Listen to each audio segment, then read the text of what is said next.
العالمين والعاقبة للمتقين ولا عدوان إلا على الظالمين أشهد أن لا إله إلا الله الملك الحق المبين وأشهد أن محمدا عبده ورسوله إمام الأنبياء والمرسلين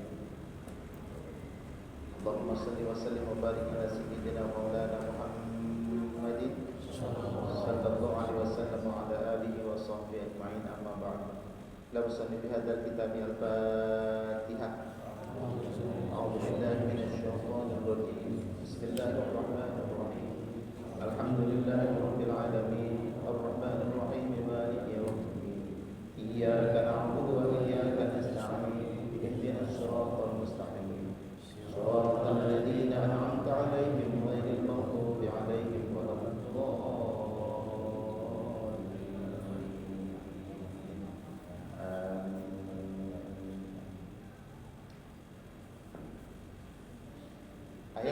Ayat 40 surat An-Nisa ya Bapak Ibu. Silakan yang ada Androidnya dibuka, yang bukan mushaf juga ada mushaf dibuka. Surat An-Nisa ayat 40. Bapak Ibu yang dirahmati Allah Subhanahu wa taala, alhamdulillah kita masih berada di bulan Muharram, bulan mulia. Kita lanjutkan pengajian tentang tafsir Al-Qur'an. Dan bahasanya sekarang memasuki An-Nisa ayat 40. Salawat dan salam semoga tercurah kepada baginda Nabi besar Muhammad sallallahu alaihi wasallam beserta keluarga dan sahabatnya dan pengikutnya hingga yaumil qiyamah. A'udzubillahi minasyaitonir rajim. Bismillahirrahmanirrahim. Innallaha sesungguhnya Allah. Khabarnya mana? La yadhlimu. Jadi sejumlah fi'il fa'il jadi khabar inna. Innallaha sesungguhnya Allah la yadhlimu adalah tidak mendolimi mithqala dzarratin, maksudnya mendolimi seseorang mithqala dzarratin seberat dzarrah. Mithqal setimbang, seberat kita terjemah. Dzarrah adalah atom katanya. Maksudnya mithqala dzarrah itu sama sekali menandakan jumlah yang paling kecil. Dalam bahasa kan disebut mithqala. Apa bukti Allah tidak zalimnya? Nah, namanya hujjat. Hujjatnya adalah wa in taqwasanatan yudha'ifha. Bukti Allah tidak zalim itu adalah wa in taku, dan jika kau berada. Taku itu asalnya dari takun. Dalam kitab Tamimah takun itu nunnya sering dibuang. Takun kana yakunu, ya. Kana yakunu takunu asalnya. Karena ada in dijazm takun. Nah, karena ada takun double sukun, maka huruf elatnya dibuang jadi takun. Huruf elatnya dibuang, nunnya dibuang lagi menjadi taku. Jadi taku itu asalnya panjang. Gitu. Wa in taku, dan jika ada engkau gitu. Hasanatan, satu kebaikan, maka jawabannya yudha'if, bukan yudha'if, maka jawab in, maka yudha'if, maka Allah melipat gandakan hasanatan itu, kebaikan itu.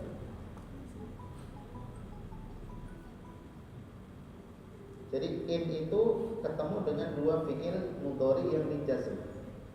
Fi'il jazm yang pertama taku, yang kedua yudha'if.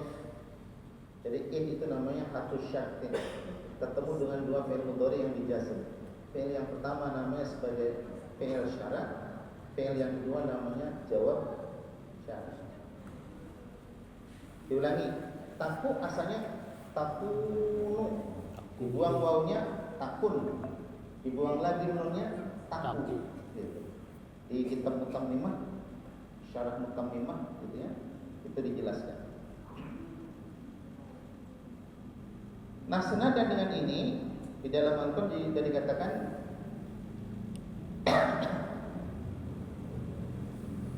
lilladzina ahsanu al-husna wa ziyadah. Kalau nggak salah ayat itu sudah pernah kita baca sejelas. Bagi orang-orang yang ahsanu melakukan kebaikan, ada al-husna, ada kebaikan lagi, wa ziyadah, dan tambahan kebaikan. Kalau Sayyidina Ali menafsirkan Al-Husna itu rumah tempat tinggal, fasilitas hidup di surga yang mewah. Itu Al-Husna. Setiap orang melakukan kebaikan, maka dia disiapkan tempat yang mewah di surga. Wa ziyadah, dan tambahannya. Tambahannya itu adalah bisa melihat wajah Allah. Sedangkan berbuat kebaikan itu ahsanu itu satu, berbuat kebaikan untuk Allah, seperti sholat dan sebagainya, yang urusannya hanya bersangkut dengan Allah Subhanahu wa ta'ala. Yang kedua, berbuat baik kepada diri sendiri, seperti taklim kita ini. Taklim kita itu sedang berbuat baik kepada diri sendiri. Kalau kita tidak taklim, kita sedang berbuat jelek kepada diri sendiri. Jadi orang yang gak ikut taklim, gak ikut ngaji, di mana-mana gak ikut ngaji, dia berbuat buruk kepada dirinya sendiri. Yang berikutnya, berbuat baik itu ahsan, itu berbuat baik kepada orang tuanya. Ada di dalam Al-Qur'an, wabil walidaini ihsana. Kata bir itu kebaktian, kalau bahasanya berbakti kepada orang tua. Ada bab khusus dalam kitab Riyadhus Shalihin namanya bab birrul walidain, dan ada bab al-huququl walidain, berbakti kepada kedua orang tua, dan ada bab tentang durhaka kepada orang tua. Nah, berbuat baik kepada orang tua itu, kalau seseorang berbuat baik kepada orang tua, hakikatnya dia sedang berbuat baik pada dirinya juga. Kalau seorang itu berbuat baik kepada dirinya, hakikatnya berbuat baik kepada orang tuanya. Misal, contoh, kita lagi ngaji sekarang, berbuat baik kepada diri sendiri. Orang tua kita yang kalau kebetulan sudah meninggal di alam dunia, di alam kubur sana, dia mendapat kebaikan. Tapi kalau mohon maaf, kalau anaknya di dunianya durjana, maka walaupun orang tua yang tidak melakukan di alam kubur merasakan kejelekannya itu. Kemudian ahsan yang berikutnya adalah berbuat baik kepada gurunya. Nah, kalau seseorang murid atau santri berbuat baik kepada kiainya, kepada gurunya, hakikatnya dia sedang berbuat baik kepada dirinya, dia sedang berbuat baik kepada orang tuanya, dan sekaligus berbuat baik kepada gurunya itu. Nah, di dalam kitab Ta'lim dikatakan, apabila seseorang itu berbuat baik kepada kedua orang tuanya dan juga berbuat baik kepada gurunya, dia sedang berbuat baik kepada keturunannya. Jadi kalau ada orang dia baik dirinya, dia taklim segala macam gitu ya, belajar agama, mengenal hukum-hukum, mengenal hal haram dan seterusnya, kemudian dia berbaik kepada orang tuanya, bakti kepada orang tuanya, dia berbakti kepada gurunya, dia sedang membuat baik keturunan dia. Tapi kalau orang itu dia tidak berbuat baik untuk dirinya, dia tidak berbuat baik atau durhaka kepada orang tuanya dan durhaka kepada gurunya, dia sedang membuat jelek keturunan. Maka sahib Abu Salim kitab Ta'lim itu, siapa yang ingin diberi keturunan yang baik, maka hendaknya dia berbuat baik kepada al-ulama al-ghuraba, kepada ulama-ulama yang tidak mencari ketenaran. Ada ulama yang mencari ketenaran, ada yang ulama tidak mencari ketenaran. Al-ghuraba itu dari kata gharib, asalnya asing, jadi tidak dikenal orang banyak. Nah, wajar Pak, wajar kalau ini oleh Allah dikatakan yudha'if. Orang yang berbuat baik kepada dirinya, berbuat baik kepada gurunya, berbuat baik kepada orang tuanya, berbuat baik kepada Tuhannya, apalagi ditambah dengan berbuat baik kepada sama manusia, maka dia adalah orang yang baik, maka Allah lipat gandakan. Maka dalam surat yang sudah biasa kita baca, hal jazaa'ul ihsan illa ihsan. Tidak ada balasan kebaikan melainkan kebaikan lagi. Anak zaman sekarang pemikirannya materialistis. Saya belum bisa berbuat baik kepada orang tua, saya belum bisa berbakti kepada orang tua. Itu konotasinya belum bisa ngasih duit ke orang tua. Belum bisa berbuat ke orang tua, namanya belum bisa ngasih duit ke orang tua. Itu pemikiran yang salah. Sebenarnya kalau kita berbuat baik kepada diri sendiri, berbuat baik kepada guru-gurunya, berbuat baik kepada tetangganya, dia sedang berbuat baik kepada orang tua.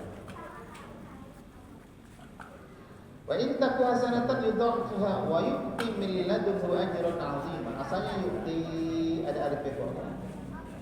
Ata yukti ada alif pekoknya begitu. Namanya fi'il mu'tal.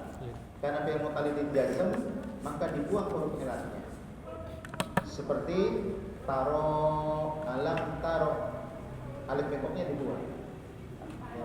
Yamshi menjadi yamshi, yakhsha menjadi yakhsha, dibuang alif pekoknya. Kalau dalam keadaan hijaz. Kalau dalam keadaan dinasab bunyi huruf eratnya dibunyikan. Kalau dalam keadaan rofa dimatikan huruf eratnya. Ya. Roja, yarju. Kalau dijazm yarju. Khosya, yakhsha. Kalau dijazm yakhsha. Ro'a, yaro. Kalau dijazm yaro. Taro, alam, taro. Enggak panjang tuh ya. Karena huruf eratnya dibuang. Di sini ada wa yukti, asalnya yukti. Pada panjang gitu ya. Wa yukti, dan Allah memberikan balasan min ladunhu, dari sisinya, dari sisi Allah, ajrun 'azima, pahala yang besar.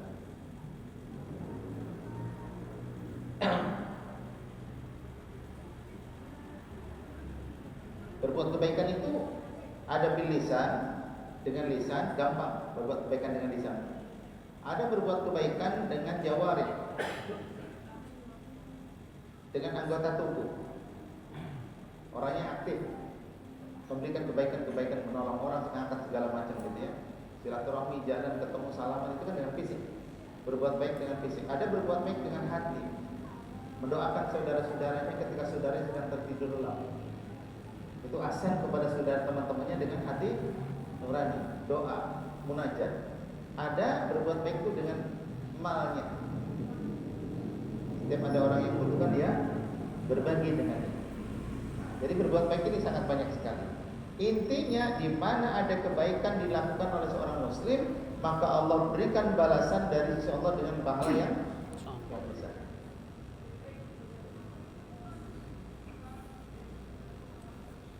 Yang dimaksud berbuat kebaikan itu ada 3 kelompok. Satu, kebaikan dilakukan yang orang yang sudah baik, seperti oleh para nabi. Nabi Rasul sudah baik, dia melakukan kebaikan, sudah pasti gak usah diomong lagi. Yang kedua, kebaikan dilakukan oleh orang yang kadang-kadang berbuat baik, kadang-kadang berbuat jelek. Tetap bagus juga berbuat kebaikan.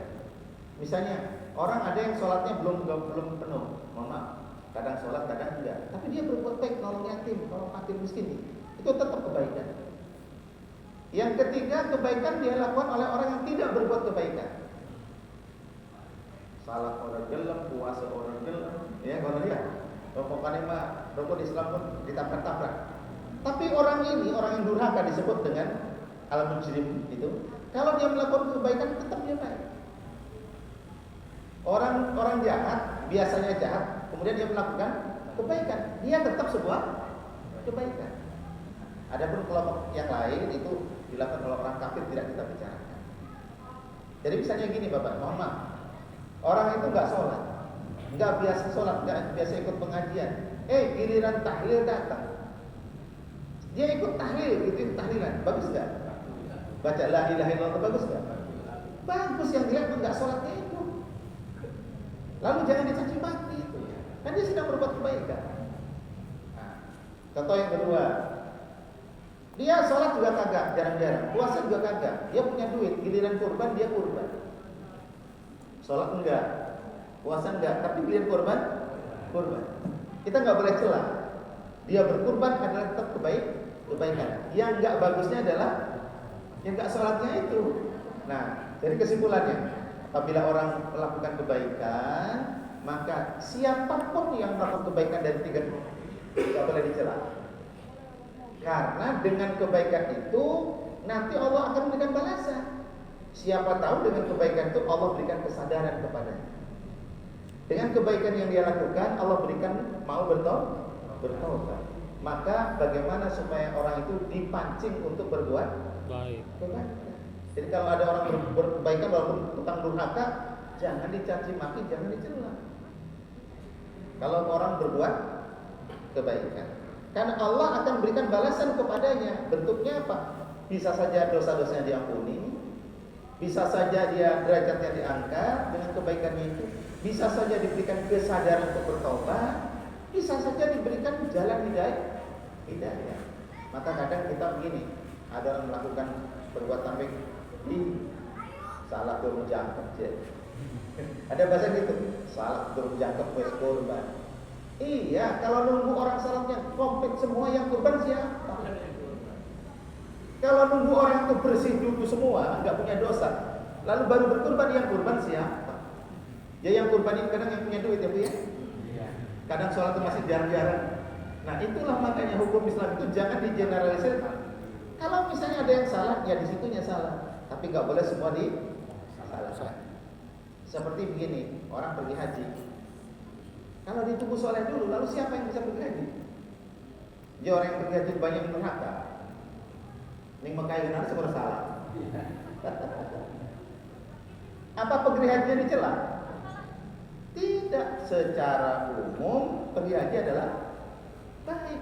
Nah, bagi yang salah itu, dia salahnya di sana enggak sholat. Misalnya tinggalin sholat, bukan enggak sholat semua, enggak. Ada aja semua sholat tuh.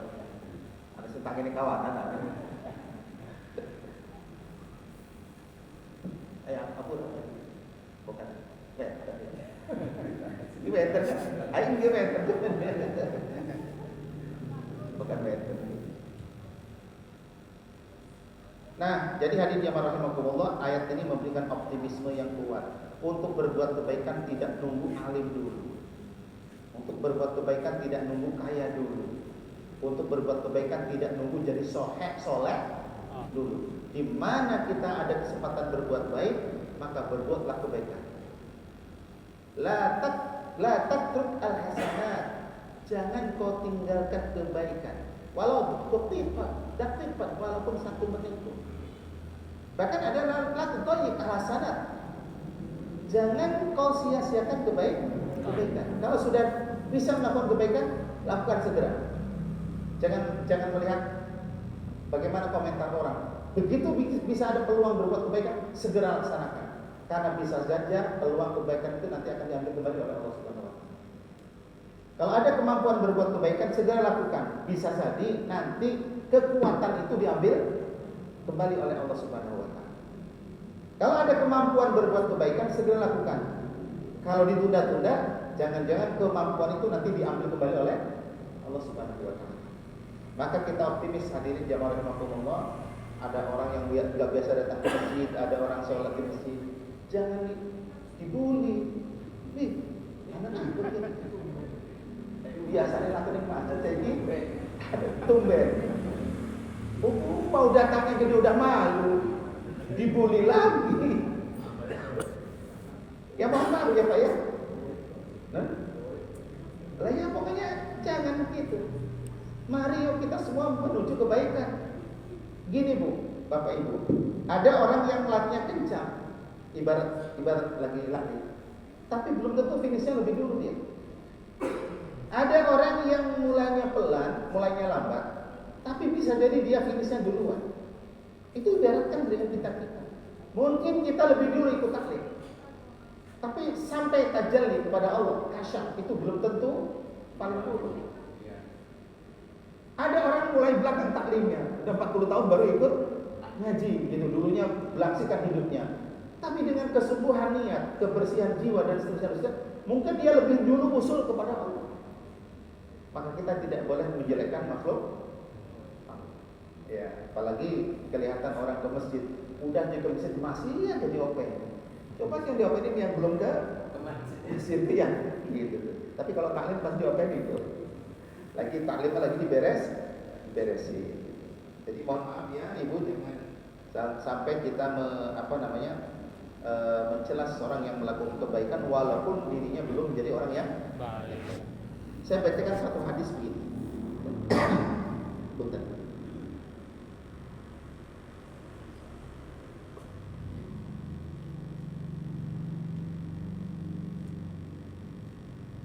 Jalurnya jalur Ibnu Mas'ud, Abdullah bin Mas'ud. Ada Abdullah bin Abbas, ada Abdullah bin Mas'ud.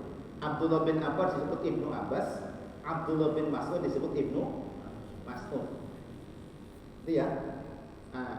Ibnu Abbas, alhamdulillah kemarin saya haji, saya kunjungi kuburan beliau. Ibnu Abbas itu di Taif. Kalau Ibnu Abbas di Taif dan Masjid Ibnu Abbas, Abdullah bin Abbas. Karena Abdullah bin Abbas ini ketika menyebarkan Islam dia lebih memilih negeri Taif karena dulu pernah dipilih oleh Rasulullah untuk hijrah. Dan sampai beliau meninggal di sana. Sekarang ada di kota Taif ada masjid besar disebut Masjid Ibnu Abbas. Tapi kuburannya dikurung, sekarang ditutup tembok tinggi karena kalau takut kuburan dilihatin sama orang Indonesia pasti lemah timbel kena jampe. Kena wafat ya. Dari itu gendok itu gak kelihatan kuburannya juga. Di dekat masjid itu, dekat maktabah. Nanti sekarang dibikin maktabah Ibnu Abbas gitu. Maktabah itu semacam perpustakaan ya. Di kita perpustakaan itu gitu. Cuma saya melihat fasilitas belum masih kekurangan di masjid Taif ini, di masjid Ibnu Abbas itu kan tempat wudu tidak seimbang dengan peziarah. Karena ramainya kan di musim haji, musim-musim biasa enggak seberapa ramai musim haji.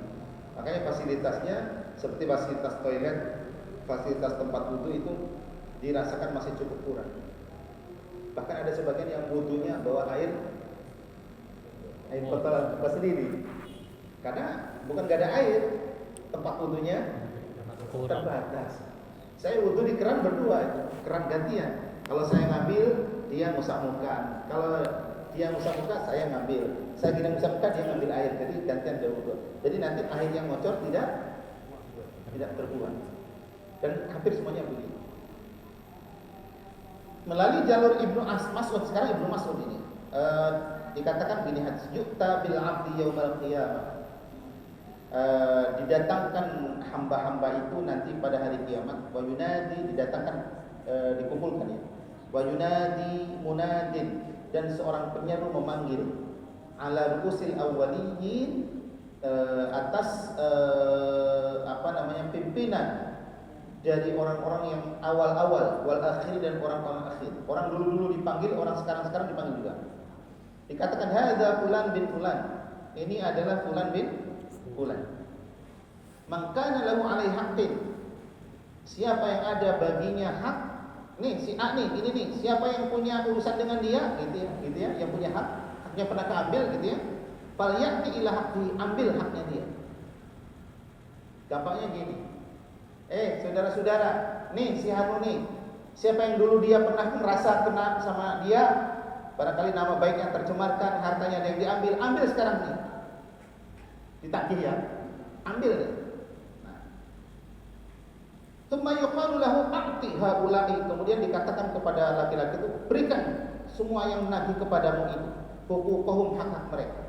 Di dunia ada hak yang kita ambil, nanti hak kita diambil oleh orang itu. Mohon maaf kalau kita ngambil harta orang lain, nanti pahala kita, kan harta udah gak ada di akhirat. Pahala kita yang diambil oleh orang itu. Fa yaqulu, lalu ngomong, ya Rabbi, wahai Tuhanku, min aina? Dari mana katanya? Wa qad dhahabatid dunya. Sedangkan dunia itu sudah enggak ada. Saya dulu ngambil uang dia, lalu dunia itu udah enggak ada. Bayarnya pakai apa? Wa yaqulullahu lil malaikati, lalu Allah berfirman kepada malaikatnya, "Ungduru fi a'mali shalihah." Lihat kepada amal saleh dia. Ada enggak amal salehnya? Fa'tuhum minha, lalu kau berikan kepada mereka dari amal saleh dia itu. Comotin amal saleh. Fa'in baqiya mithqalu dzarratin min hasanatin, kalau dia masih punya tersisa satu atom daripada kebaikan, dha'atahallahu ta'ala li'abdihi, lipat gandakan dia, Allah melipat gandakannya untuknya bagi hambanya. Wa adkhalahul jannata, kalau udah diambil sama hak orang lain itu masih ada kebaikan, nanti Allah lipat gandakan kebaikan itu. Wa adkhalahul jannata bi fadlihi, dan Allah masukkan dia atas anugerah Allah wa rahmati, dan rahmat Allah. Makanya nanti kita sering adanya berdoa, Allahumma fil muslimina wal muslimat wal mu'minina wal mu'minat, gitu ya. Atau Allahumma fil abaina wa ummahatina wa ajdatina wa jaddatina wa amamina wa amatina khulina khulatina, sampai wali qurbatina segala macam disebut tuh. Nah, wa syaikhina segala ya, wali masyaikh masyayikhina, waliman lahu haqqun alaina. Ada orang yang dulu mungkin pernah kita ambil haknya tanpa sadar. Waliman lahu ahsana ilaina, dan bagi orang yang telah berbuat baik kepada kita. Gitu ya. bal wali jami'il muslimin wal muslimat wal mu'minin wal mu'minat ahya'i minhum wal amwat. Di dunia sering kita doa supaya nanti di akhirat tidak ditagih lagi sudah. Karena sudah kita penuhi hak kita. Tapi kalau tidak, jangan-jangan nanti kita bangkrut. Mana yang muflis? Siapa orang yang bangkrut itu? Kata Rasulullah kepada sahabat. Kata sahabat, yang gak punya duit ya Rasulullah. Enggak.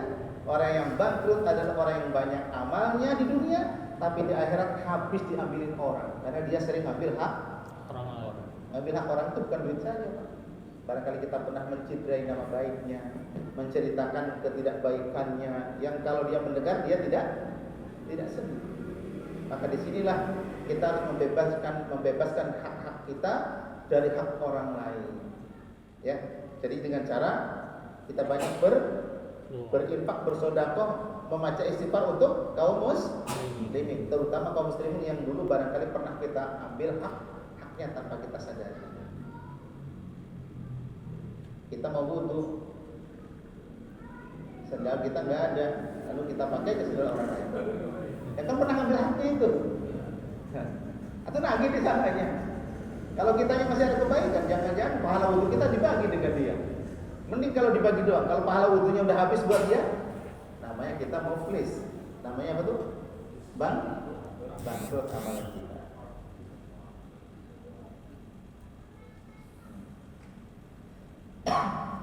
Abu Usman An-Nahdi meriwayatkan satu hadis melalui jalur Abu Hurairah, katanya innallaha la yu'ti 'abdahu al-mu'mina bil hasanatil wahidah.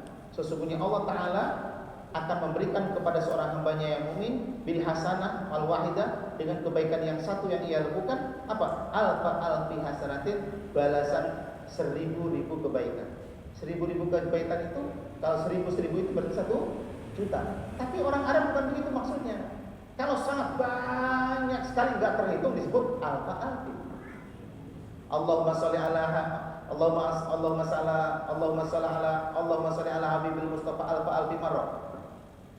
Ya Allah, berikanlah salawat kepada Al-Habib yang tercinta, Al-Mustafa yang terpilih, alfi marrah, 1000 kali. Maksudnya banyak sekali. Ningput di mana itu biasa itu. Salawat kepada ningput di lupa. Ning dalakir. Ning kitab dalakir. Baca sholawat dalailah. Yang baca dalailah, kalau yang enggak cocok enggak. Selamatan juga. Sholatullah. Salah ya. Salah bisa. Alhamdulillah tahatus binikmatillah, saya di Madinah tuh hatam itu dalailah itu satu hadis kemarin. Dan sampai Quran di dalailah saya baca, karena di hadapan kuburan Rasulullah itu kita banyak berbaca sholawat. Kalau baca sholawatnya Allahumma sholli ala sayyidina Muhammad gitu kan, wesos, bosan. Atau ditambah sholawat Ibrahimiyah, Allahumma sholli ala Muhammad wa ala kama shallaita ala Ibrahim wa ala ali Muhammad wa ala kama barakta ala Ibrahim wa ala ali Ibrahim, diulang lagi, bosan itu.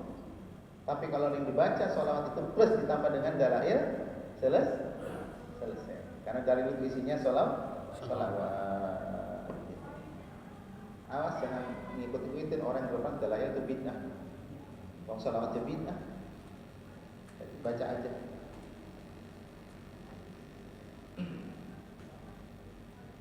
Rasulullah juga pernah berfirman, pernah bersabda begini, fattaqullaha.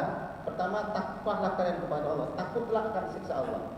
Waslihu dzata bainikum, dan perbaikanlah hubungan di antara kalian. Kurang-kurang akur diperbaiki gitu. Baik itu sesama saudara, satu ayah satu ibu, atau satu ayah saja beda ibu, atau satu ibu saja beda ayah, atau beda ayah beda ibu, teman-teman kita. Bahkan hubungan dengan orang-orang kafir itu harus diperbaiki. Kalau orang kafir, kita perang dengan orang kafir, aman nggak negeri kita? Enggak ya?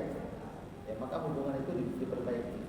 Kita jadi bisa sholat, bisa ngaji karena hubungannya harmonis. Kalau hubungan tidak harmonis, Israel sama Palestina sekarang, rumah sakit dibombing, sekolah dibombing, pasar dibombing, apa tadi, minyak bumi apa namanya, sumber minyak bumi dibombing, minyak kan ya, terus aduh nggak aman ya. Makanya doakan supaya negeri kita aman. Perkara tidak puas dengan pemimpin ya itu urusan semua orang juga nggak puas dengan siapa saja ya. Tapi yang penting kita doakan supaya diberikan keamanan. Nomor satu keamanan.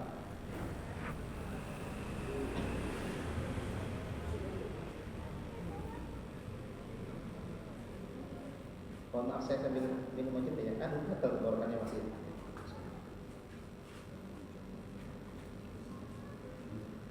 Dilanjut Bismillahirrahmanirrahim.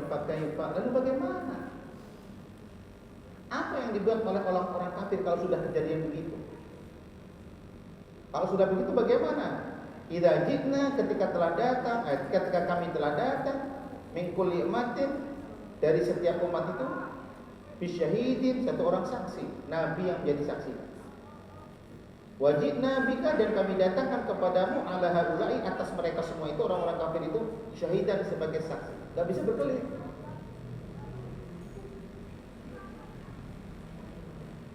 Saksinya bukan orang sembarang saksi, lagi saksinya pembesar aja itu masalah, bukan direktur. Orang dipanggil KPK, saksinya orang ahli hukum. Ngedreket enggak itu? Nah, ini dipanggil Allah, saksinya para nabi dan rasul. Saksinya orang-orang beriman. Para nabi dan rasul enggak pernah bisa dibeli pendapatnya, kesaksiannya. Orang-orang beriman tidak bisa dibeli kesaksiannya, dia akan berkata jujur. Maka bagaimana keadaan dengan orang kafir begitu? Kalau di sidang di dunia, saksinya mungkin bisa dibayar. Tolong ya ngomongnya begini supaya saya diringankan. Nah, tidak heran yang menjadi saksi nabi di zamannya. Orang beriman di zaman. Orang beriman itu selain mengenal halal dan haram, ada istilah mengenal kepatutan. Namanya yang bagi, yang bagi. Walaupun nggak tahu hukum halal, ayo pantas deh. Orang iman tuh begitu. Contoh begini, pipis di tanah haram boleh nggak? Pipis di Madinah boleh nggak? Ya boleh. BAB di Madinah boleh nggak? Pipis di Mekah sih, tanah haram Mekah, boleh. BAB di tanah haram Mekah sih boleh nggak? Boleh. Tapi bagi orang tertentu nggak enak rasanya itu. Mengotori tanah haram, tanah suci itu. Sehingga Ibnu Abbas itu kalau lagi ada di kota di tanah haram, kalau mau pipis dia keluar dulu, naik kuda. Keluar, mau itu keluar dulu, lewat batas tanah haram baru dia buang air. Saking nggak mau mengotori kota suci. Karena bagi iman Ibnu Abbas rasanya nggak layak kalau mengotori tanah suci. Padahal hukum nggak melarang, ya kan? Nggak patut aja. Mohon maaf, kalau saya sholat pakai kaos oblong, boleh? Kalau saya imami sholat pakai kaos oblong gitu, boleh kan? Tapi rasanya nggak layak buat saya. Masa imami saya pakai kaos oblong? Nah, itu bukan haram tapi kepatutan. Orang beriman itu hatinya melihat kepatutan. Rasanya orang pantes ya, wis tua, wis umur 50 lebih, nongkrong ning ngarepan nonton wong joget. Orang pantas rasanya. Kata menyatakan tidak pantas itu keluar dari hati nurani, bukan dari masalah halal. Kalau yang joget itu anak-anak, kan gak dilarang, gak haram. Bener gak? Yang anak-anak yang belum balik-balik gitu. Tapi kita nonton itu udah gak layak, itu gak pantas. Walaupun gak haram. Yang haram kan kalau yang joget udah balik. Misalnya Agustusan ada anak-anak pentas seni anak. Di sini di kompleks ini. Enggak ada. Nanti pelampiasan di tempat lain. Pentas seni anak-anak supaya senangan anak-anak ini kan apa kayak pentas pencak silat, pentas karate, apa tak sudah. Seninya seni yang bernuansa Islami atau yang menunjang kepada kesehatan, perjuangan. Enggak apa-apa itu. Namanya anak-anak. Tapi lamun wis tua wis tokoh masyarakat nongkrong ning ngarepan ora pantes. Nggih ta? Itu namanya kepatutan. Maka dihukum itu di dalam kitab-kitab akhlak di fayam bagi. Bukan fal haramu. Bukan fal wajibu, tapi Fayam bagi, ya, maka hendaknya, patutnya, bagusnya. Jadi ada semacam keadaan bagi seseorang itu bagus, tapi bagi orang lain belum tentu bagus.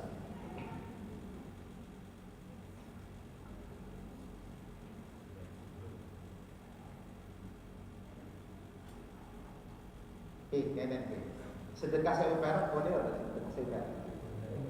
Boleh. Lama wong soge sedekah saya. Tapi orang orang kaya sedekahnya 1.000. Ini boleh 1.000 nggak apa-apa, soalnya kan nggak dibatasi ya. Kecuali kalau zakat kan ada batasnya. Tapi nggak pantas Bu. Kayak ibu-ibu, mohon maaf ya, kelakuannya kayak anak muda gitu ya, senam di pinggir jalan, walaupun ibu nutup aurat tak orang pantas wis tua.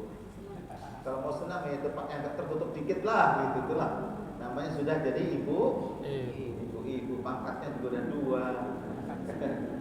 Ibu gitu, sudah pangkat 2.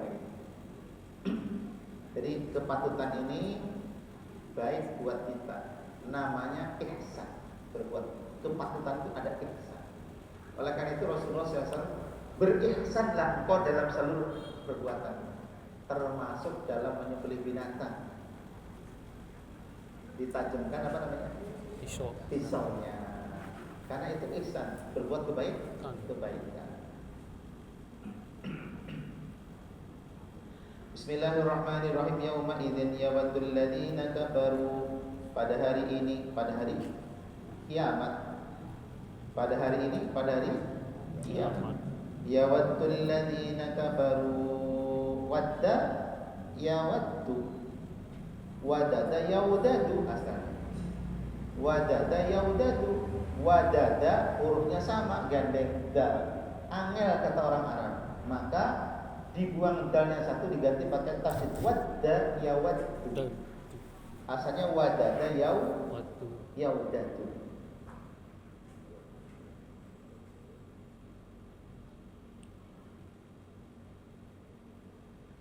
Yawaddu berharap sopo alladzina kafaru, orang-orang kafir punya harapan nanti yang harapan itu nggak bisa direalisir karena sudah terlanjur apa?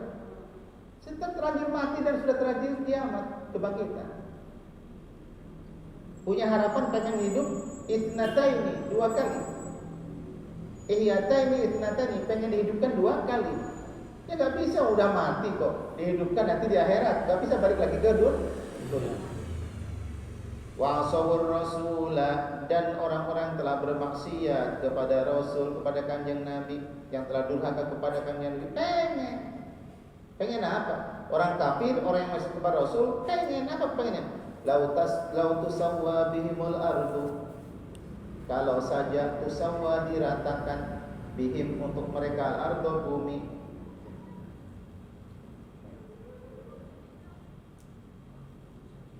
Sawa yusawi, tusawwa diratakan, diluruskan. Makanya sawiya itu sama dengan sawiya, sawaun alaihim, sama saja bagi mereka, sama. Kalau tanah bukan sama tapi rata.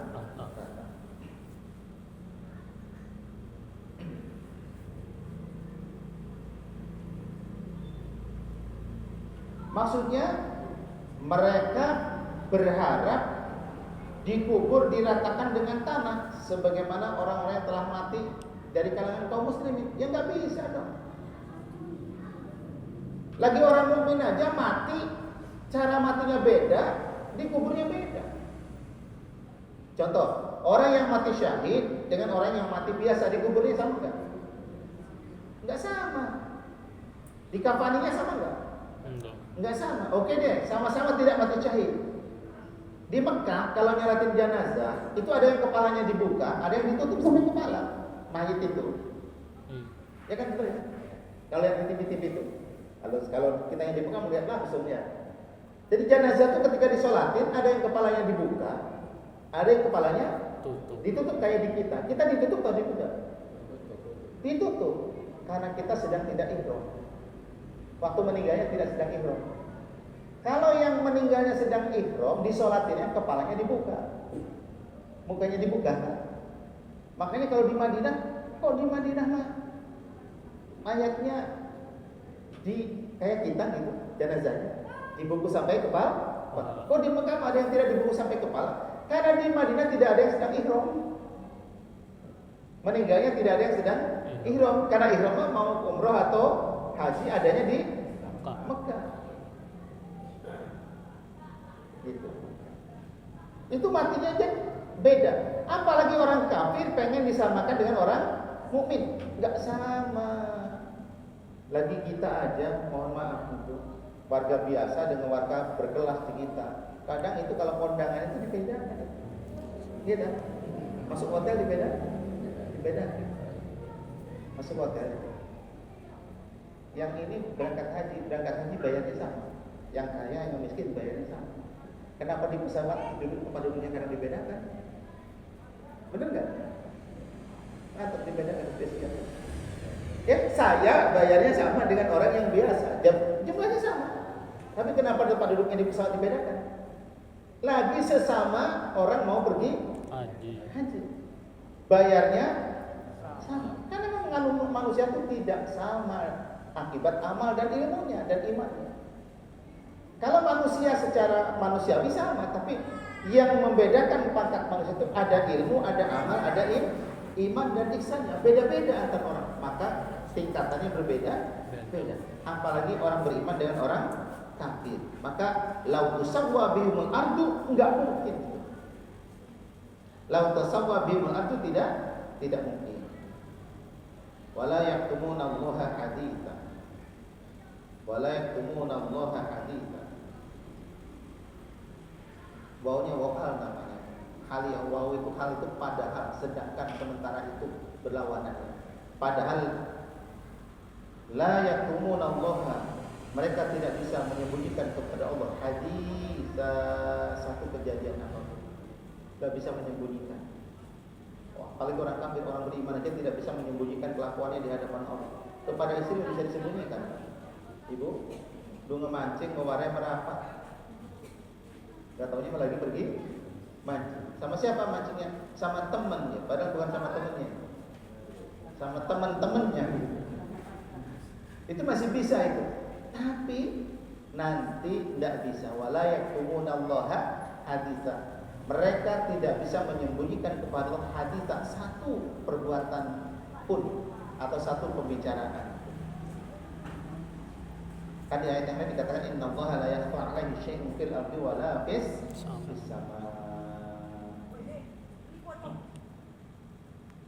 Waktu kemarinnya di Mekah ada yang ngomong ke saya, Pak Ustadz, tahu Pak Ustadz apa yang paling saya takutkan di Mekah ini? Nggak tahu lah, orang masih takut masing-masing. Saya mah takut nggak bisa melihat Ka'bah. Lalu ini aneh buat saya. Sini Ka'bah gedenya dia takut nggak melihat. Lalu saya tanya, emangnya kenapa gitu? Waduh, Pak Ustadz, teman saya cerita, waktu dulu pergi haji nggak bisa melihat Ka'bah. Nah, saya bilang, dosanya apa nggak bisa melihat Ka'bah? Kan Ka'bah itu gede. Tapi ada yang tidak bisa melihat. Kuasa Allah ya. Iya. Makanya dia paling ditakuti itu. Begitu umrah wajib kan tawaful, tawaf wajib pertama. Begitu masuk Masjidil Haram, dia melihat Ka'bah. Alhamdulillah langsung nangis. Alhamdulillah syukur. Alhamdulillah syukur ya Allah, saya walaupun orang, mohon maaf ya, orang yang banyak jalannya, tapi mata saya masih bisa melihat Ka'bah. Bagi saya aneh yang takutnya begitu. Namun takut bukan apa juga wajar be ya. Ka'bah mau gede. Tapi kalau kita lihat, saya punya teman namanya Haji Herman. Haji Herman itu waktu dulu pergi haji tahun lupa saya tahun berapa itu sebelum corona, 3 tahun atau 4 tahun sebelum corona itu. Itu ada orang yang jalan sama dia ziarah ke makam Rasulullah, nggak bisa melihat kuburan Nabi, nggak bisa melihat makam Nabi. Dia kan pergi haji masih muda. Ini ada yang tua dituntut gitu. Pak, ucapin salam, assalamualaikum ya Rasulullah, itu kuburan Nabi. Mana katanya? Enggak kelihatan. Padahal kuburan Nabi di depan cuma dipakai itu kan apa? Oh iya. Kayak ya penutup lah kainnya dari ukir-ukiran itu, tapi nggak kelihatan. Ternyata ada orang yang tidak bisa melihat kebaikan, walaupun kebaikan itu nyata. Tapi kalau yang tidak bisa melihat kebaikan yang sifatnya non fisik, tidak kelihatan. Ya banyak di sekeliling kita. Ada orang sholat, pergi kebaikan, dia nggak melihat, biasa aja. Ada waktu sholat lewat masjid ya biasa aja gitu ya. Karena nggak bisa melihat kebaikan secara spiritual. Kalau ini mah kebaikan secara nyata. Akhirnya kita ngobrol lama-lama. Emang kenapa Pak? Kenapa bisa ngomong gitu? Waduh Pak Ustaz, saya mau pergi haji itu bukan pengen apa. Pengen apa gitu? Saya sama satu pergi haji juga pengen dipergiin sama Allah. Justru yang niatnya bersih kayak begitu yang mungkin diterima hajinya oleh Allah Subhanahu wa Ta'ala. Karena ada orang pergi haji itu niatnya pengen mendapat sebutan, pengen mendapat ketenaran, pengen dapat macam-macam ya. Makanya Bapak Ibu, perintah di dalam Al-Quran itu banyak. Cuma satu perintah dalam Al-Quran yang diawali dengan kata Allah. Walillahi 'alan nasi hajjul baiti man istata'a ilaihi sabila. Cuma haji doang. Yang pertama diawali dengan lafaz Allah. Yang lainnya tidak diawali dengan lafaz Allah. Salat misalnya, atiiullah wa atiiur rasul wa ulil amri minkum. Itu tidak disebut salat. Tapi ketika menyebut salat apa? Ketika disebut aqimus shalah wa atuz zakat. Jadi disebutkan Allah, enggak disebut Rasul. Langsung. Perintah puasa juga sama. Kutiba alaikumusiyam kama kutiba alal ladzina min qablikum la'allakum. Enggak disebut lafaz Allah pertama, tapi haji pertama disebut lafaz Allah. Kata para ulama, analisisnya nih. Analisis ulama namanya pendapat ini ya. Karena yang ibadah yang paling mudah diselewengkan itu haji. Paling gampang diselewengkan. Hari sholat mengganti rada diselewengkan. Sholat ya bisnis ganti Pak. Tapi pergi haji sambil bisnis, ya hampir kebanyakan orang ini. Emang niatnya bisnis gitu. Pergi ke sana tuh bisnis. Di sana belanja buahnya dibawa pulang buat dijual. Bisnis ada. Yang tamasnya juga ada di sana tuh. Pokoknya mau pergi kemana-mana malam ibaratnya ditinggalin karena pengen tamas ya. Ngomongnya kayak Pak Kiai katanya. Haji mau tinggal beberapa hari doang. Sebelum haji mau kita tamasya piknik. Udah beres haji juga yang wajib kita tamasya piknik. Jadi memang itu dari campur. Haji dicampur dengan tamasya. Jadi mudah diselewengkan. Maka kata Allah tuh, "Faman farada fihinna fala rafata wala fusuqa wala jidala fil haji." Karena mudah diselewengkan itu ibadah haji. Tapi kalau sholat enggak. Jarang lah orang menyelewengkan sholat sambil bisnis itu. Kecuali kalau sebagian kecil ya, sholat dulu kemudian bisnis kan beda ya. Tapi kalau ibadah haji sambilan itu. Sambilan. Jam berapa? Jam Jam 9. Masih ya? Waktunya masih bisa? Bisa.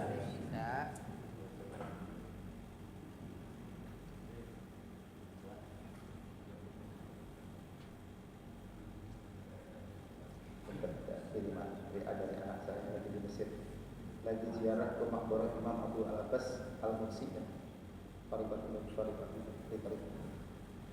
Saya mau pengen ziarah ke Imam Syafi'i, Imam Ibnu Athaillah Sakandari, Imam Asy'adzali. Anak duluan ngeri ini. Kulane dereng berangkat beli, anak masa pun berangkat niki lagi itu, lagi ziarah. Si bungsu, si kecil, Haji, si Konita, dapat beasiswa studi singkat ke Mesir. Jadi sambil mengunjungi makbaro-makbaro ulama-ulama yang kitabnya dibaca gitu. Kita mah belum turun ya, duitnya lah. Pesawatnya tiketnya tuh 18 juta bolak-balik. Barang kena mangannya di mana terus? Kalau 18 jutanya mah iya ada ya. Terus hotelnya gimana di sana? Terus ongkos ke sana kemarinya? Bayar jasanya, guide-nya? Iya, itu mahal ya.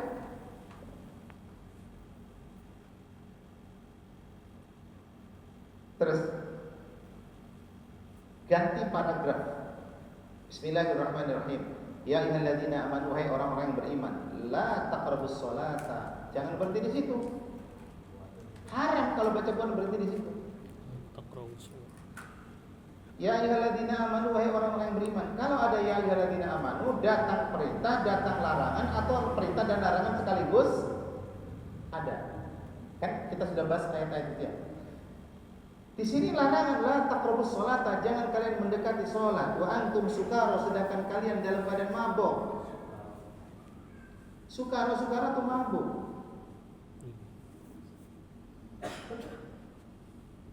Hatta ta'lamu, hingga ta'lamu kalian jadi mengerti mata kuluna, apa yang kamu baca, apa yang kamu omongkan waktu sholat itu. Sekarang masalah, kalau nggak mabuk tapi nggak ngerti yang kita baca dalam sholat, boleh nggak sholat kita? Boleh, karena di sini mah dilarang itu kalau lagi mabuk. Kalau nggak mabuk mah, walaupun nggak ngerti juga sholat boleh kayak kita gitu. Kan orang ngerti kan bacaan sholat kadang ya, tapi tetap diperintah sholat. Jangan diputus makanya, jangan diputus. Cukup aneh ketika orang mengerti, hatta ta'lamu ma taqulun, namun orang ngerti mesti ada salat. Bukan begitu. Jangan mengatakan percuma salat tuh orang mengerti mah tuh. Lain lagi. Aku belum mengerti jadi suruh sholat aja, sampai belum bisa bacaan ke suruh sholat aja. Karena sholat itu tanda kebaktian kepada Allah, walaupun bacanya enggak ngerti. Cuma pahala sholatnya beda dengan yang mengerti. Misalnya ada orang, mohon maaf, nggak ikut ngaji, nggak ikut takrib, segala barang sholat, ketipa itu harus kita. Ikut ngaji orang apa aja sholat, jangan begitu. Sholat mah kebaikan. Tuh mah bagusnya mengerti. Yang kedua, wala junuban, jangan sholat kau dalam keadaan junub. Junub itu apa, Bu?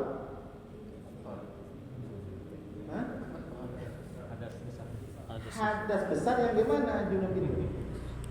Hadas besar habis kumpul sama suami istri. Kalau haid mah bukan junub namanya. Haid mah haid.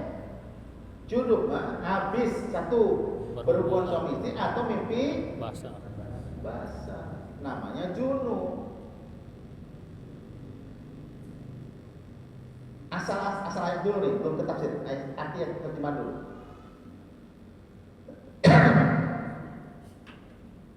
Hai orang-orang yang beriman, la taqrabus sholata, jangan kalian mendekati sholat wa antum sukara, sedangkan kau dalam keadaan mabuk. Hatta ta'lamu, hingga atau sebelum ta'lamu kalian mengerti ma taquluna, apa yang kalian ucapkan.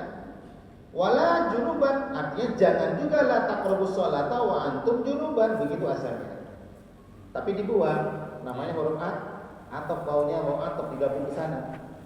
Wala junuban itu asalnya wala taqrabus sholata wa antum junuban, disingkat wala junuban. Kalian jangan mendekati sholat selagi kalian dalam keadaan junub. Illa abiri sabilin, kecuali abiri sabilin, kecuali kamu dalam keadaan atau dalam perjalanan musafir. Maksudnya apa? Junub belum mandi. Oh, nggak ada air gitu. Ya junub dia mandi baik, sholat baik, tapi bertayamum. Walaupun junub sholat aja, tapi tayamumnya gimana? Ngeguling-guling gitu. Nah, sahabat Nabi dulu gitu. Begitu dalam perjalanan musafir lalu mimpi basah. Dia kepikir kalau membutuhkan tangan, kalau mandi junub seluruh tubuh, maka dia guling-guling. Nah, setelah ketemu di Madinah, ketemu dengan Nabi, cerita Nabi mengatakan sama tayamum untuk sholat karena hadas kecil dan tayamum karena hadas besar, sama. Cuma plok, nawaitu tayamum dulu dong. Kan nawaitu tayamum listibahatis sholati lillahi ta'ala atau fardhon atau syar'an lillahi ta'ala, enggak apa-apa. Baru plok, ya dilihat dulu tak tanda kerikil tuh. Itu atau begitu kan tak tanda kerikil. Iya. Baru ini nih ya, kanan ke kiri, ya muka doang gitu. Ya. Tangan. Terus lagi gitu lagi, jangan di tempat yang tadi, geser. Kalau tadi udah diambil debunya, geser sini, baru ke sini. Terus sini kanan dulu, sini tangan yang diputar atau tangan kanan yang diputar, kapan terserah ya. Ke sini, jangan ke sana nanti hilang. Udah sampai sini, ganti sini. Tuh, terus sampai di baru. Ini gini. Iya. Karena tadinya ini nggak kena sela-sela ini.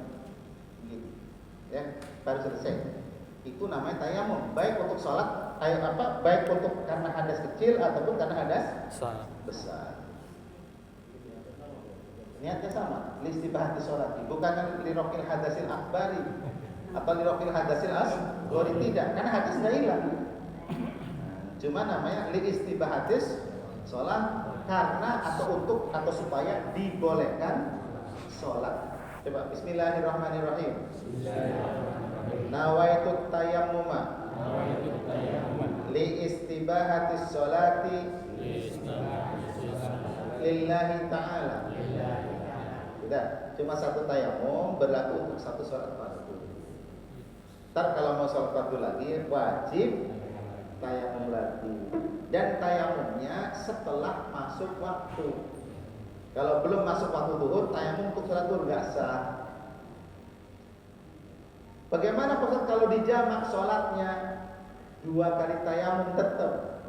Nggak boleh satu tayamum 2 kali sholat. Kan dijamak loh. Tapi tetap tayamumnya 2 kali. Untuk sholat yang pertama tayamum, nanti beres tayamum lagi, qomat untuk sholat yang kedua. Baik jamak takdim atau jamak takhir. Tayamum pesawat.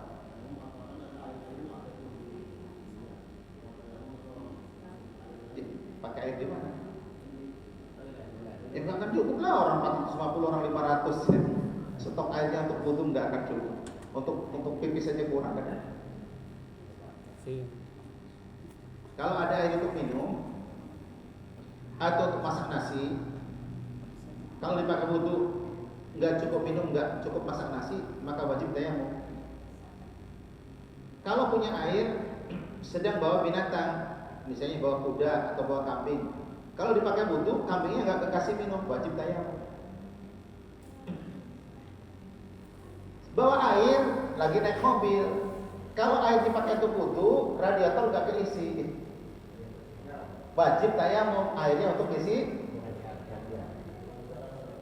Ya, jadi wudhu itu dalam perjalanan atau gitu, kalau nggak ada itu, kalau untuk keperluan yang lainnya sudah terpenuhi, baru boleh untuk pakai air. Kalau nanti untuk minum doang, nggak boleh untuk wudhu, haram tuh. Wajib tayamum. Jadi sisa dari air masih ada sisa air dari setelah kebutuhan terpenuhi, baru boleh untuk wudhu. Anak saya nanya, Pak, kalau kebetulan pengen buat BAB di pesawat gimana? Ini nggak apa-apa, ada kok. Ini bukannya yang ada untuk pipis doang, ada BAB juga. Nah, itu semua persiapannya ada ya. Cuma kan kalau yang nggak ngerti bahasa Inggris segala macam bingung. Makanya kadang ditemani oleh pramugari, dikasih tahu. Nanti kalau mijit ini ya, kalau mijit ini kan mijitnya kan instruksinya pakai bahasa Inggris pesawat. Kalau nggak bahasa Arab gitu ya. Orang instruksinya pakai bahasa Arab, dia mijit Quran ada di toilet. Bukan Quran di toilet. Itu instruksi pakai bahasa Arab. Instruksi dalam. Terus berikutnya, hatta tagtasilu, sebelum kalian mandi. Kalau udah mandi mah boleh, gitu ya. Wa in kuntum mardo, dan jika kalian sakit, au ala safarin, atau dalam safar, au jaa ahadum minkum minal ghaid, atau kalian datang dari toilet, au lamastumun nisaa, atau kalian menyentuh perempuan, sudah batal. Tapi falam tajidu ma'an, lalu kalian tidak menemukan air. Nah, fatayammamu, maka kalian bertayamum. Tapi cari dulu, dicari nggak ada tuh baru tayamum. Tapi nggak ada air, nggak tahu di dapur ada seember. Bertayamumnya nggak sah. Jadi kalau ada tayamum tuh setelah dicari. Su'idan thayyiba, yaitu dengan tanah yang baik. Tanah yang baik itu bukan su'id, su'idan. Su'idan itu tanah. Su'idan tanah. Thayyiban yang baik. Baik itu maksudnya suci gitu ya.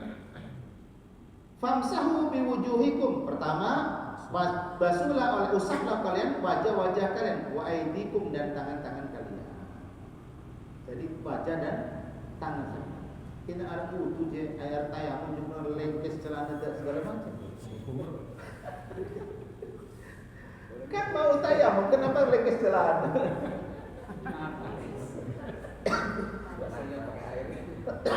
Sama dengan orang bertanya, Pak Ustaz, kalau wudu boleh nggak telanjang? Sirane kegedean gawe arep wudu aja telanjang segala macam.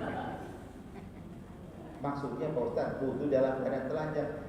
Ya, iya, kenapa wudu? Kenapa telanjang dulu mau wudu? Wudu kan nggak perlu telanjang. Tapi Pak Ustaz, ini habis mandi kan telanjang, terus langsung. Nah, gitu kalau bertanya yang benar. Namanya makruh. Habis mandi belum nutup aurat sudah wudu. Namanya makruh, bukan haram. Makruh aja.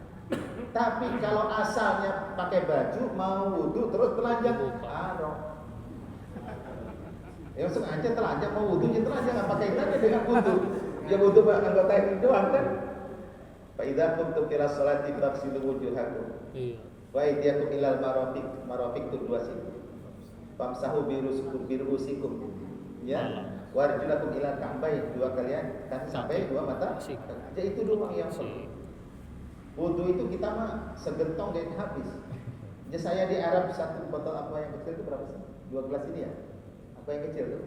Ukuran aqua kecil buat wudu cukup. Wudu di Masjidil Haram pakai air zam-zam segitu tuh, lebih dikit doang, cukup. Apa nih kalau kita lihat di Jamarot itu di Mina, orang lagi mau jamar, itu kan lagi pengen sholat, kan ada yang di perjalanan itu ya, karena perjalanan yang jauh kadang wudunya batal. Itu subhanallah cuma air 1 gelas kayak gitu cukup untuk wudu. Cuma taruh di sini, saya coba gitu Ustaz. Boleh coba? Tak coba, tak kok kena kan kok. Diputer ya. Iya. Cukup kan wudu bukan. Jadi nggak ada yang jatuh ke tanah, air itu diputar, dia bukan juga sama gitu. Sampai selesai. Nggak pakai semprot, kalau semprot pasti cukup lah kalau semprot. Tapi ini taruh doang, terus 3 kali. Kalau kita tidak pegang gayung, sunahnya pakai tangan kanan ya Pak ya.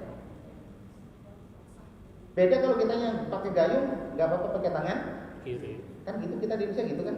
Iya. Tapi kalau kitanya enggak nih, tangan kanan yang nggak pegang apa, sunahnya pakai tangan kanan, gitu ya. Kecuali kalau membasuh kaki, mengusap kaki pakai tangan kanan, tangan kaki kiri, tangan kaki kanan tangan kiri, kaki kiri tangan kanan gitu. Tapi hari bulan masih siasatnya berkaitan. Setiap saya mau tawaf, saya mau pipis dulu. Jadi kalau datang sudah dibetul, orang langsung saya mau pipis dulu. Kata saya, "Mak, tunggu di depan toilet. Bapak mau kamar mandi." Orang kayak mantu disuai kan ya. Rapi kelewatan, bapak menungguannya suai banget. Dan yang antri lama. Pertama mah nggak ada yang nungguin tuh, biasa aja. Saya belakangan tuh. Begitu tawaf saya belakangan aja. Berdua dengan istri. Lama-lama rupanya dia yang perhatikan. Pak Ustadz ini kalau tawaf saya nggak bareng dengan rombongan, kemana? Akhirnya ada yang ngintip kayaknya itu ya. Jadi begitu turun dari bus tuh saya ngeduluin, tapi di dalam Nggak ada. Nggak taunya saya masuk di toilet. Begitu datang banyak rombongan yang nungguin di depan toilet. Lah kenapa belum? Nungguin Pak Ustadz katanya. Pengen ngikut apa namanya itu? Ngikut di belakang tuh bacaannya doa segala macam itu. Bingung Pak, kamu belum tua tahu. Laki dia ngapal saya, suaminya ngawal kanan kiri, ibu-ibunya pegangan. Namanya cedogannya kayak apa aja ya. Lagi musim haji itu cedogan. Apalagi tahun ini kan terbanyak ini. Jadi cedogan luar biasa. Sampai yang 2 kali dulu saya top di atas saja. Karena ketika salahnya bapak-bapak, kamu di atas atau di bawah? Di atas Pak Kiai. Enak di bawah kan cepet selesainya. Kasihan ibu-ibunya udah cedogan deh. 2 kali di atas, pasti atas ya. Sejam belum beres. Sejam 20 menit itu jalan cepat itu. Ya kegedean luas. Kalau dulu saya bawa ayah bawa ibu itu walaupun di atas karena ada seat kalau itu. Ada menjorok ke dalam lalu putar. Sekarang kan udah nggak ada bagian bangunan asli semua. Jadi ya luas.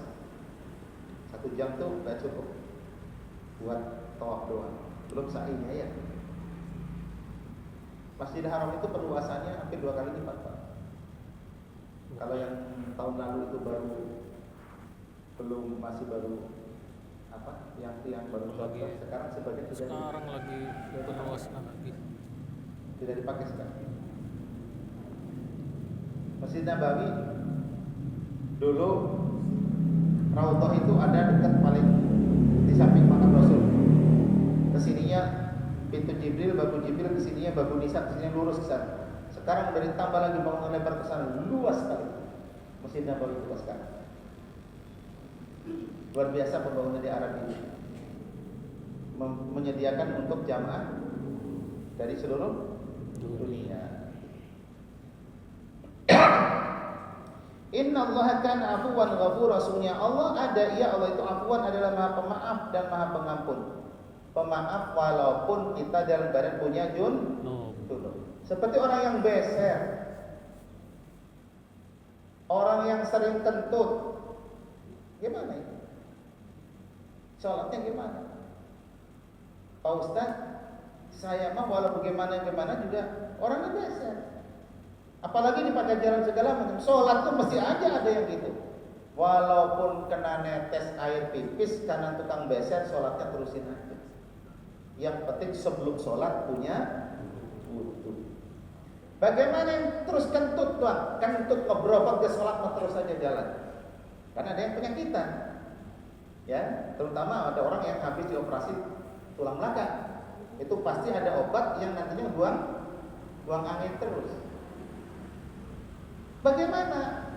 Sah nggak sah sholatnya? Karena waktu lain juga sama gitu juga. Sampai ada yang pernah minta saya minta diruqyah. Seorang gadis perawat masih kuliah. Pak Kiai, saya ada perlu. Oh iya sebentar, tunggu, Neng, tunggu di ruang tamu. Pak, saya ada perlu, tungguin. Begitu selesai dengan perlu lain, saya datang. Saya mau menyampaikan sesuatu Pak Kiai, tapi saya malu mengucapkan. Ada apa Neng? Saya punya masalah Pak Kiai. Saya itu kalau mulai Allahu Akbar tentu. Kalau lagi nggak sholat nggak tentu. Tapi kalau lagi sholat ngebrebet banget gitu. Lah kalau sudah anaknya 4, 5, 6, 7 mau wajar. Pere saya Pak. Sedol. Ini anak gadis. Sampai datang ke saya itu bukan hanya hukum, bukan. Tapi pakai saya tolong minta diruqyah. Diruqyah apa? Yang itu tadi. Kata orang-orang, saya itu ketempelan setan yang mengganggu suami saya. Kata orang-orang katanya. Jadi tolong saya minta diruqyah supaya setannya, jinnya hilang. Waduh. Akhirnya saya bukan ruqyah, saya kasih keterangan. Berapa kali kamu sholat terus kentut? Pak Kiai, setiap saya sholat mesti saya kentut. Berarti kan udah ratusan kali, mungkin 1000 kali. Kalau nggak sholat, enggak biasa aja. Tapi kenapa begitu sholat saya kentut? Akhirnya saya ngomong hukum. Hukum itu al-hukmu yadurru ma'illati. Hukum itu berkisar, berlaku beserta ilatnya, tergantung ilatnya. Kalau memang setiap sholat kamu kentut, berarti sholat kentut nggak batal. Karena kapan sholat nggak kentut? Yang setiap sholat kentut. Sama dengan orang yang sudah beset, bawasir, beset. Kan dia pasti itu ada pipis ya. Maka di situ sholat walaupun keluar pipis tetap sah. Sama dengan orang yang istihaltoh, keluar darah terus dari vaginanya. Walaupun keluar darah, sholat tetap sah, puasa tetap sah. Jadi saya nggak perlu di ruqyah. Tukang kiai ini bukan tukang ruqyah. Bisa ke paling mendoa-doa. Ngeruqyah emang nggak bisa. Maksudnya saya nggak pakai nama ruqyah. Ya kalau doa doa aja. Sholat hajat lalu doa mudah-mudahan disembuhkan. Terakhir dapat info ini gadis sudah lulus kuliah, sudah punya suami. Tapi gak saya tanya, masih ketutan kalau seorang gak etis saya. Seandainya ketemu saya tanya pasti. Karena siapa tahu setelah bersuami penyakit itu hilang. Banyak ibu laki-laki punya penyakit begitu punya istri hilang, sembuh. Perempuan punya penyakit begitu punya suami sembuh. Jadi istri dan suami itu menyembuhkan. Itu gawe penyakit. Ini kawin jadi gawe penyakit ya. Menyembuhkan. Namanya melengkapi kekurangan. Jadi begitu. Bapak Ibu, jamaah rahimakumullah, saya pikir cukup dulu kajian kita pertama ya. Mengawali pertemuan pertama, insyaallah dilanjut pada pertemuan-pertemuan berikutnya ya. Wallahu a'lam. Allahumma shalli ala sayyidina Muhammad fil awwalin wal akhirin. Barik wa sallim wa radhiyallahu tabaraka wa ta'ala an kulli sahabati Rasulillah ajma'in. Amin amin ya mujibas sa'ilin. Bismillahirrahmanirrahim. Alhamdulillahirabbil alamin. Lakal hamdu ya ma'bud, hamdan yuwafi ni'amahu wa yukafi mazidah.